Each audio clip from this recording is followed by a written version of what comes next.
Manchmal hab ich Lazy Eyes, manchmal hab ich Crazy Eyes, doch ich habe immer nur für mein Baby Eyes. Ich bin lange weg und komm nach Hause mit Croissants, denn ich fahr um 7 Uhr heim nach ner Crazy Night. Ich hab die ganze Nacht geworkt und ja, ich war turned. Der Raum war voller Smoke, ich spür es in meinem Atemweg. Die Sonne geht auf und die Birds sind der Wecker, um dem Trapper zu erzählen, es ist jetzt Zeit zum Schlafen gehen. Und die Birds chirpen, ich brauch jemand, der mich rausholt, es ist urgent.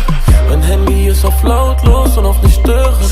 Die Sonne geht auf und ich hör die Vögel.